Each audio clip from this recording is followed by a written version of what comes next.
नमस्कार, आप देख रहे हैं लाइव सिटीज़। मैं हूं आपके साथ सौरभ राज। लोक जनशक्ति पार्टी और उसके चुनाव चिन्ह को हाल ही में चुनाव आयोग के द्वारा फ्रीज कर दिया गया था।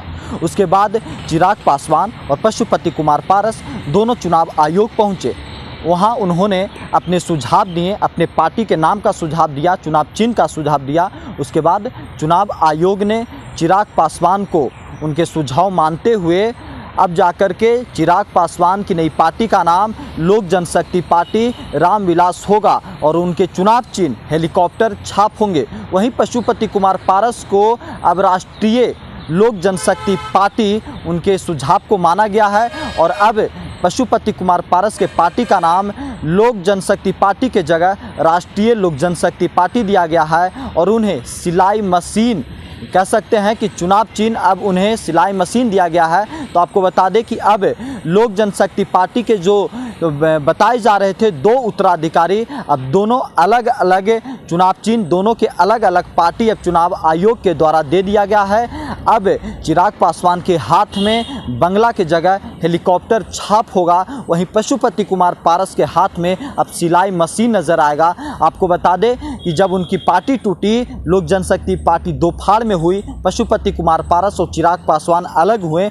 दोनों चुनाव आयोग अपने अपने दावे कर रहे थे लोक जनशक्ति पार्टी के ऊपर। चुनाव आयोग ने दोनों के दावों को मानने से इनकार कर दिया और सिंबल और पार्टी दोनों को फ्रीज कर दिया। उसके बाद दोनों को नई पार्टी और नए सिंबल मिले हैं। अब जाकर के चिराग पासवान जो लोक जनशक्ति पार्टी के संस्थापक रामविलास पासवान थे, उनके पुत्र, अब लोक जनशक्ति पार्टी रामविलास उनके पार्टी का नाम होगा और उन्हें चुनाव चिन्ह हेलीकॉप्टर छाप दिया गया है। उसी के सिंबल पे, उसी नाम से अब उपचुनाव बिहार में जो हाल ही में दो विधानसभा सीटों पे जो उपचुनाव होने हैं, उस सीट पे अब चिराग पासवान अगर अपने उम्मीदवार उतारते हैं तो उन्हें लोक जनशक्ति पार्टी रामविलास और हेलीकॉप्टर छाप के नाम से उतारना होगा। अब लोक जनशक्ति पार्टी आज के समय में न पशुपति कुमार पारस के पास है न चिराग पासवान के पास है।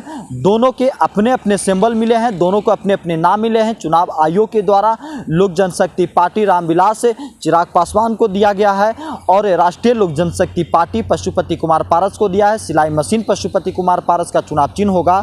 लेकिन आपको बता दें कि जिस तरीके से दोनों चुनाव आयोग पार्टी को लेकर के जो रामविलास पासवान की जो पार्टी थी उसके ऊपर दावे कर रहे थे, दावे को चुनाव आयोग ने हाल ही में दरकिनार करके दोनों के अपने अपने सुझाव मांगे। चुनाव आयोग ने अब जा कर के दोनों के अलग अलग पार्टी दिया है और चुनाव चिन्ह अब दोनों के अलग अलग हो गए हैं। अब देखना ये होगा कि चुनाव चिन्ह हेलीकॉप्टर छाप से कितना उड़ पाते हैं चिराग पासवान, कैसे विधानसभा के जो उपचुनाव होने हैं बिहार में 2 सीटों पे, उसके ऊपर कैसे वो हेलीकॉप्टर छाप के सहारे जनता के बीच में जाते हैं। उन्हें उनके कार्यकर्ता, उनके वोटर क्या हेलीकॉप्टर छाप को स्वीकार करते हैं या नहीं, क्योंकि बंगला छाप, झोपड़ी छाप रामविलास पासवान की एक पहचान थी, चिराग पासवान का एक पहचान हुआ इसी विधानसभा चुनाव में। अब हेलीकॉप्टर छाप नए सिंबल के साथ जनता के बीच में चिराग पासवान जाएंगे। सिलाई मशीन दिया गया है, सिलाई मशीन अब पशुपति कुमार पारस के हाथ में रहेगी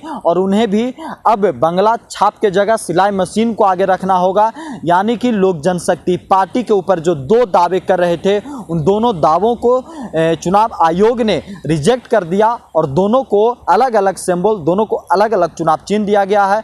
दोनों को अब नई पार्टी मिली है। देखना होगा नई पार्टी के बलबूते और नए चुनाव चिन्ह के दम पे दोनों कितना दमखम दिखाते हैं, कैसे जनता के बीच में जाते हैं, जनता किन्हें एक्सेप्ट करती है, कौन सा सिंबल के ऊपर इस बार जनता मुहर लगाएगी, उपचुनाव में ही देखने को मिलेगा। लेकिन आपको बता दें कि अब चिराग पासवान बंगला के नहीं हेलीकॉप्टर के मालिक होंगे और पशुपति कुमार पारस अब राष्ट्रीय लोक जनशक्ति पार्टी के मुखिया कहलाएंगे और उनके हाथ में सिलाई मशीन नजर आएगा। दिल्ली से सौरभ राज, लाइव सिटीज़।